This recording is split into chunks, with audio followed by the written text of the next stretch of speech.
So apparently half of Hollywood is in ancient Greece right now. That's right. Tom Holland, Zendaya, Matt Damon, and even Travis Scott. So if your feed suddenly looks like everyone is wearing sandals, It's because The Odyssey just hit cinemas, which made us wonder who actually has time to read 1,000 pages before skipping into the cinema. so here we are to give you a rundown of the actual book. Because all of this is honestly perfect timing. The Odyssey is one of the messiest stories humanity has ever produced. On paper, One king trying to get home after the Trojan War. and in reality, 20 years of monsters, shipwrecks, gods with anger issues, women throwing themselves at one very married man. all while 50 random dudes move into his house, eat his food, and then go, "Your wife's single?" Ithaca has become the even rapier version of Love Island, and honestly, ancient Greece invented reality TV. Which is exactly why our time capsule has dropped us here today. Because we live for the tea. Just to set the scene for y'all, we are in Ithaca, and King Odysseus has been missing for 20 years, even though his wife swears he's just out to grab some milk. That's what all my past situationships swear too, by the way. I can believe that.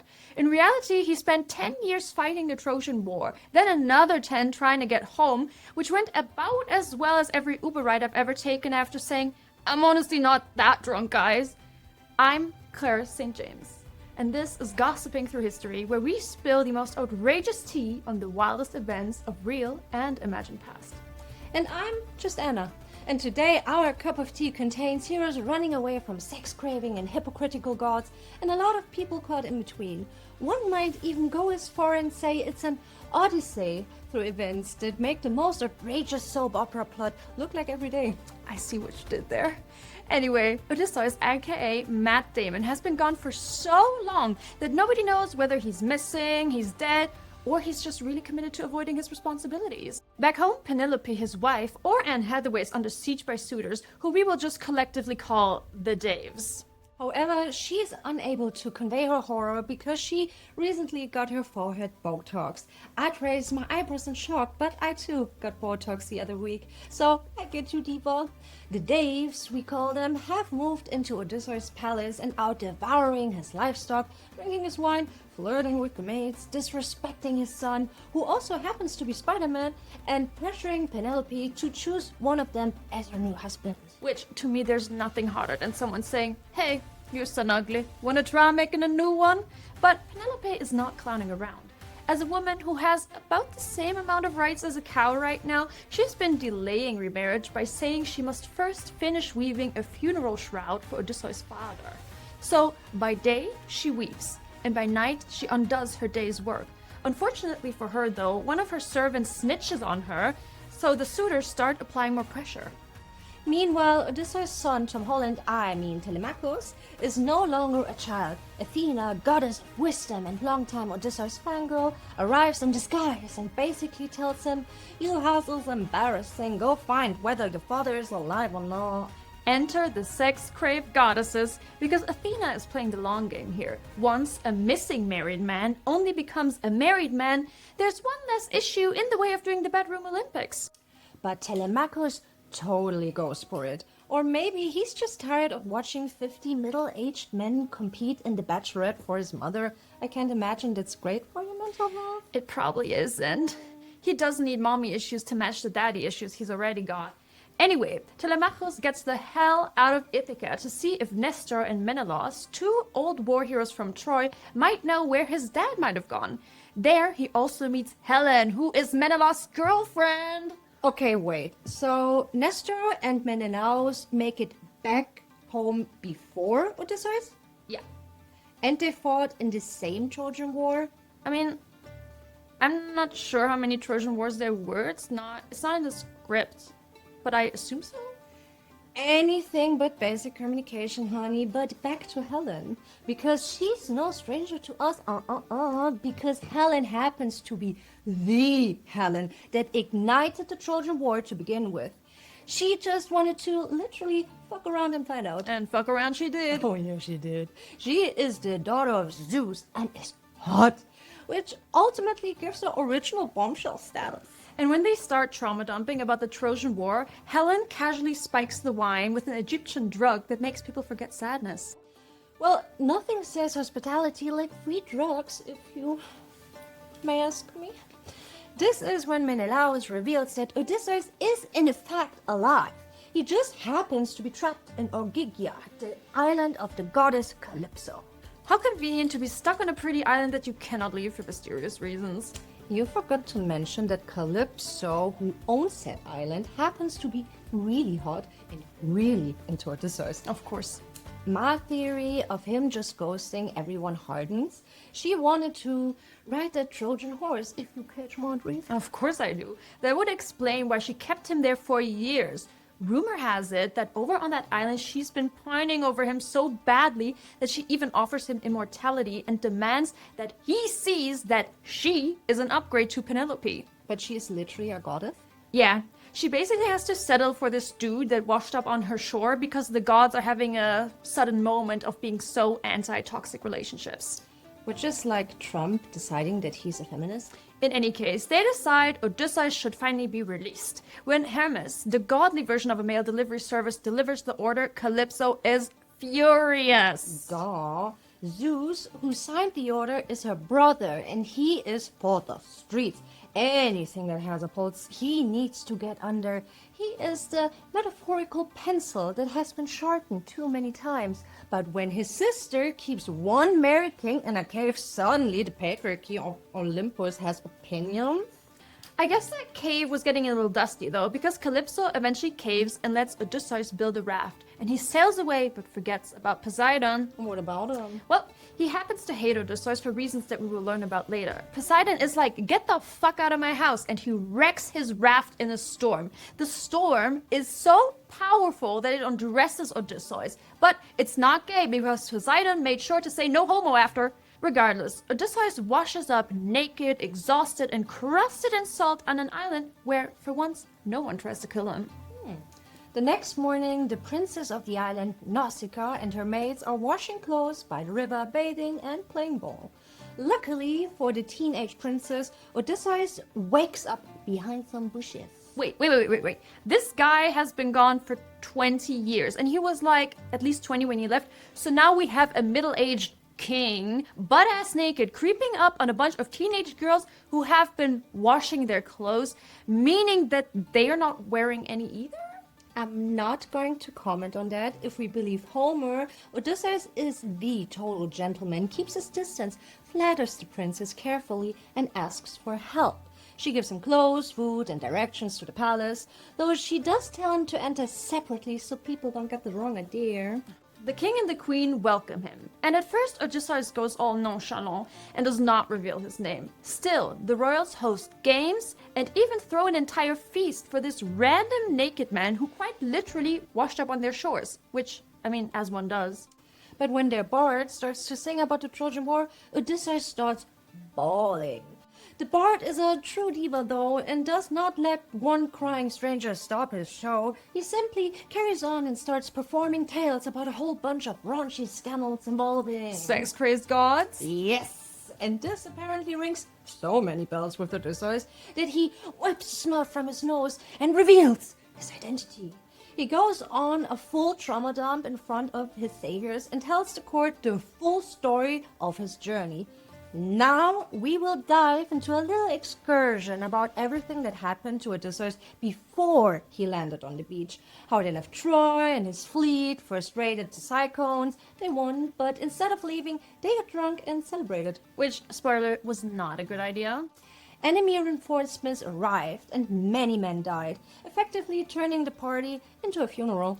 The survivors fled and reached the land of Jerba, where the inhabitants known as the Lotus Eaters who, and I quote, spent their time indulging in pleasure and luxury rather than dealing with practical concerns. Say it like it is, Diva. An island full of stoners who just trip on edibles all day. I'm also adding this to my mental list of proof that this man just wanted to ghost his kingdom. I'm starting to think that too.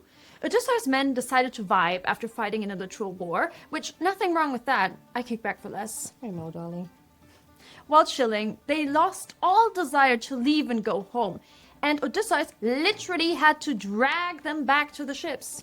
Next, they took a turn down into Cyclops Road. Odysseus and his men entered the cave of a one-eyed giant and son of Poseidon. Since they were already in the habit of making themselves at home, Odysseus and his men decided to eat the Cyclops' food, wait for him, and then discovered that the host was genetically adventurous, which means ugly. Well, the Cyclops proceeded to trap them and then proceeded to eat several of the men, which is also not gay because he also said no homo after, a trick which Daddy Poseidon taught him, which I fully support, by the way, not only because of gay rights, but if someone came to my house, ate my snacks, and then was gagged about how I looked after a long day of work, I too would smack a bitch. To save his intrusive ass, Odysseus got our one-eyed friend drunk, told him his name was Nobody, and then guess what he did? He ate him? No, something you do to thank someone for their hospitality after they have been extra generous. Look, I do not know what you're alluding to, but I can assure you I do not do that. No, Diva. Odysseus blinded him with a stake and escaped by hiding under some sheep. Oh, of course, plan A. And once he sailed away on his ship, Odysseus couldn't resist showing off who blinded the Cyclops and screamed his real name as he sailed away. Oh my god, that is like the ultimate na moment. So our giant friend prayed to Daddy Poseidon for revenge. Why, Daddy Poseidon, why? And now we know why Poseidon later tries to kill Odysseus by blowing him off course and getting him all naked in the storm. After he behaved like the guest from hell in Cyclops' home, what follows next is probably the most useless side quest to date. Odysseus sailed to Aeolus, keeper of the winds. Aeolus gave him a bag which contained the storm winds, so he could sail home safely. But at this point his crew, or whatever is left of it, has trauma and delusions aplenty. So when they finally got close to Ithaca, close enough to even smell the bread in Penny's oven, they had a genius idea. Do tell. While Odysseus slept, they snuck up on the bag and... They opened it. They opened it! The wind burst out and blew them all the way back to Aeolus Island. Aeolus saw these clowns blown back into his harbor like these little shits. And he refused to help again. End of side quest. Fair. So the fleet sailed on without help and reached the home of the giant cannibals who destroyed nearly all the ships. Only Odysseus' ship escaped. Enter another sex-crazed goddess and sorceress with an island, Circe. She invited some of the crew inside, served them wine and food. Hospitality, love that. And then turned them into pigs. Fair. Excuse me? Have you met men?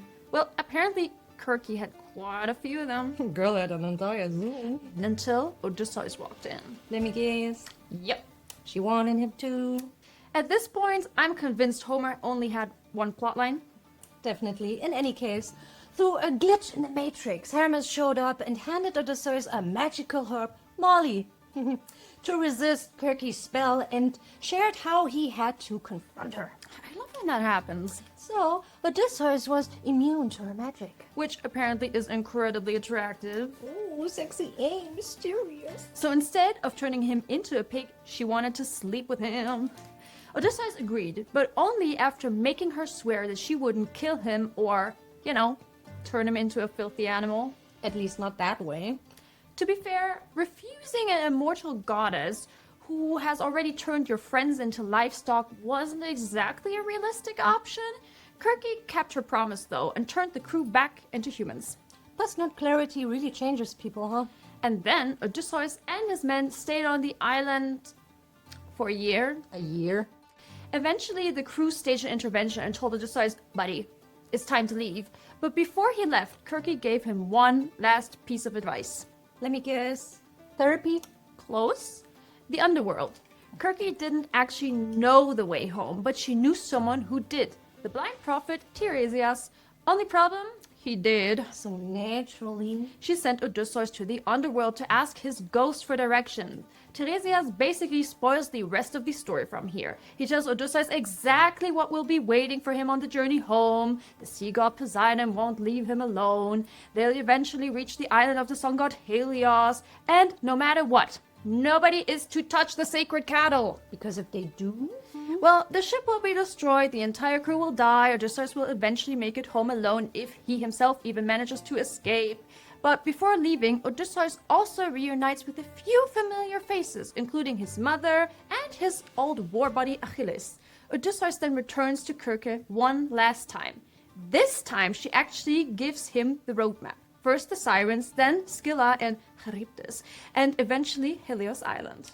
So now we're just waiting for someone to eat those cows out. The Greek mermaids are not only really hot, but their songs promise infinite knowledge and lure sailors to their depths. So following Circe's advice, the crew sealed their ears with wax. But Odysseus really wanted this precious knowledge. So he tied himself to the mast so he could listen without jumping overboard. And the secret that he learned was that he is really, really cool. I wish I got my ego stroked by sirens. I think you're really cool. Oh, thank you, Diva.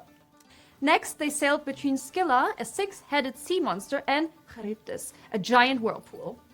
Choose your trauma, I guess. Odysseus picked Scylla, and bam! 6 men get eaten. Eventually, they reach Helios Island, and those sacred cattle Tiresias warned them about. Uh-oh. Odysseus told the crew not to touch them. Which means they're absolutely about to get eaten. Well, they get trapped by a storm for a few days, food runs out, and while Odysseus slept, the crew slaughtered the cattle anyway. Well, I knew these cows were doomed. The gods obviously were furious. Zeus destroyed the ship, and every crew member died. Except Odysseus. Who drifted across the sea. Right back to Calypso. And that's where we pick the story back up. Odysseus is bawling and trauma dumping in front of random strangers. All of them are gagged, but also moved. So they load him up with gifts and quietly sail him home to Ithaca while he sleeps. At this point, every time this man fell asleep, I got nervous. Anyway, back in Ithaca, Athena disguises Odysseus as an old beggar so nobody recognizes him when he gets home. Meanwhile, Penelope has officially run out of excuses. She has to choose one of the men who've been squatting in her palace for years. Still in disguise, Odysseus secretly reunites with his son Telemachus. Together, they start planning their revenge. Revenge for what? This man has spent 20 years island hopping with literal goddesses, while his wife has been trapped in a house full of sexual predators raiding her pantry. Well, before entering the palace, only one living being recognizes him, his old dog, Argos. He sees Odysseus one last time and dies. Okay, first of all, not the dog. Second, either Argus lived to be 30 or Homer had never actually met one. Anyway, Penny's decision day has finally arrived, and the story is about to turn into John Wick Ancient Greece edition. Odysseus quietly watches the palace, figures out who he can trust, and waits for the perfect moment to strike. He definitely wasn't coming home for closure. No, Diva, it gets a lot worse. The suitors treat the mysterious old beggar like absolute trash. And while Odysseus realizes Penelope has somehow managed to stay faithful for 20 years, the palace maids have been sleeping with the suitors, or rather, they've been forced to. It's not like they had much of a choice. And somehow that's what pisses him off. Double standards, baby, double standards. By now, a few loyal servants have figured out who he really is, and Penelope is beginning to suspect something strange is going on. So she announces one final challenge. Whoever can string Odysseus' great bow and shoot an arrow through 12 eggheads will marry her. The suitors all fail.